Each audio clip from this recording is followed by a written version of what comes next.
Hoy vamos a hablar de bloqueo y de sanciones. ¿Existe alguna diferencia? ¿Alguien me las puede explicar? ¿Afectan de la misma manera a los involucrados? Esto lo vamos a aclarar, pero después de la introducción. Sígueme.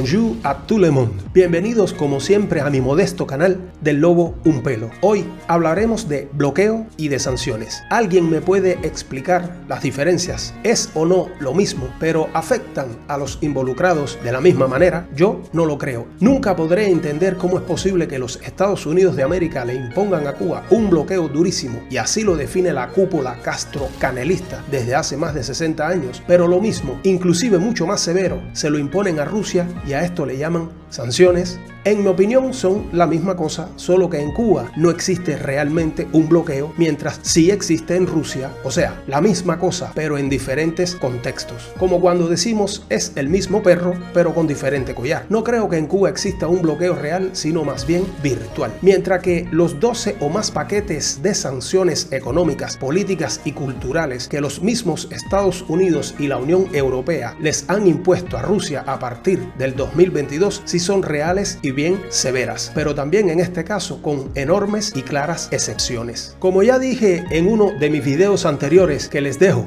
por aquí arriba, Cuba, un laboratorio globalista, ni Fidel Castro, ni mucho menos su ineficiente hermano Raúl, y ni el aún más inepto Díaz-Canel son verdaderos comunistas, por muchas razones, y la historia, más las pruebas actuales, los desenmascaran sin piedad alguna. Y digo esto para poder introducir y entender por qué el bloqueo contra Cuba es un blef globalista, un simple y burdo acto de prestidigitación social de la élite globalista representada por los Rockefeller de la época y de ahora. Mientras que Rusia, y no solo Rusia, sí está enfrentando sanciones de todo tipo, o sea, un bloqueo real y brutal. Ah, que no funcione, bueno, eso es otra cosa, pero vamos a lo que nos ocupa en este video.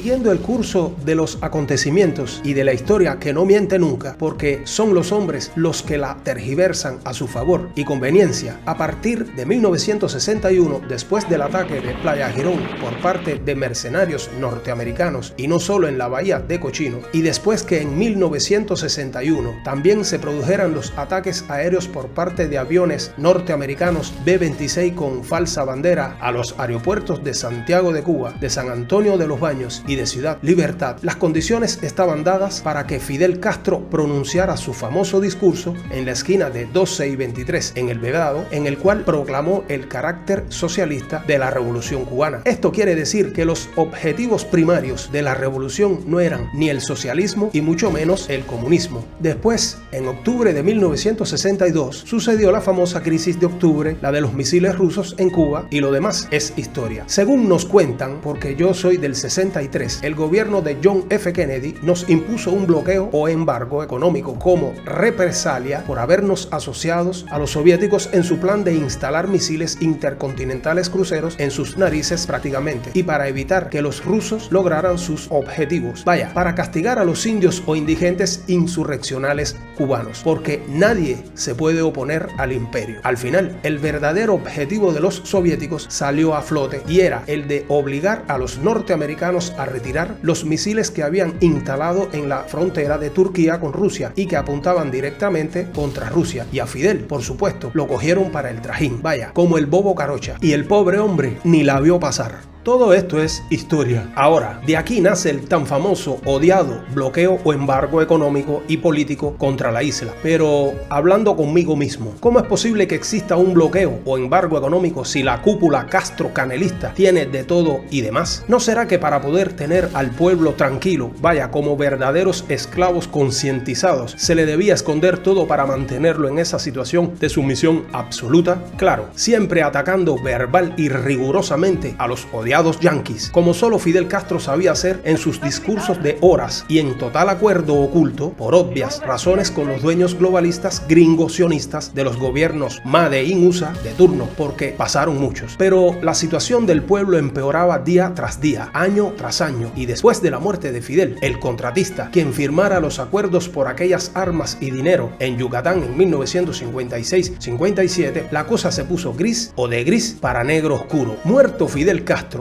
el barco que ya estaba haciendo aguas por todas partes inicia un rápido e indetenible descenso hacia el abismo más profundo. Claro, este hundimiento es solo y exclusivamente para el pueblo, porque la cúpula castro-canelista goza de todos los lujos y privilegios posibles y ya ni lo esconden. Y entonces me vuelvo a preguntar, ¿cómo es posible que el bloqueo o el embargo exista solo para el pueblo cubano, pero no para los dirigentes cubanos, sobre todo los de Gaesa, que representan al ejército y llevan las riendas de la economía? Pero ahora en el 2022, los mismos Estados Unidos de 1962 más la Unión Europea deciden arbitrariamente imponerle duras sanciones económicas a Rusia. Ya van por 13 paquetes de sanciones y en vez de llamarle bloqueo o embargo, les llaman simplemente sanciones. Haciendo siempre memoria, han hecho lo mismo con Irán, con China, con Siria, con Corea del Norte y siempre meticulosamente utilizan el término sanciones económicas y no bloqueo o embargo, como en el caso de Cuba.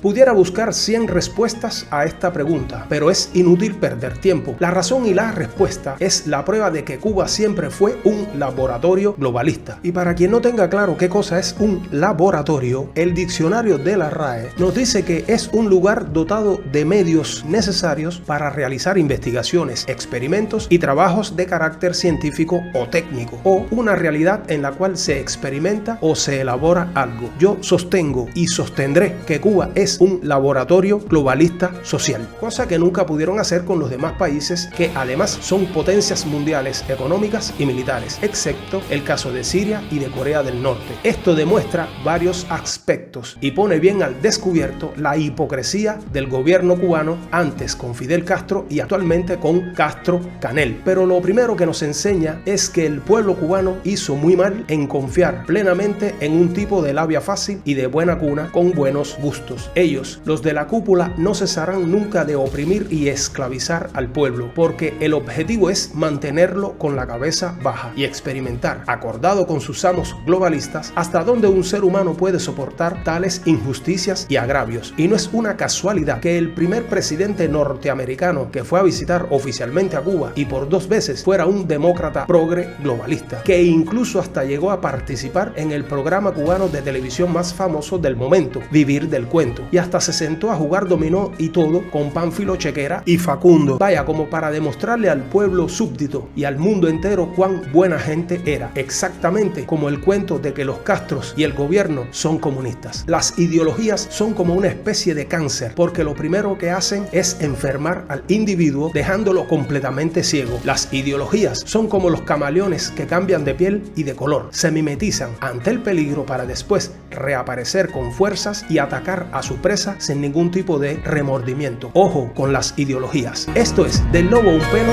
y sin pelos en la lengua. Nos vemos, gente. Gracias. Este mundo está revuelto, pues te mienten sin pudor.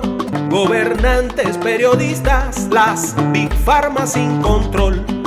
Te disparan en las venas un veneno aterrador que te pone como un zombie al servicio del Señor.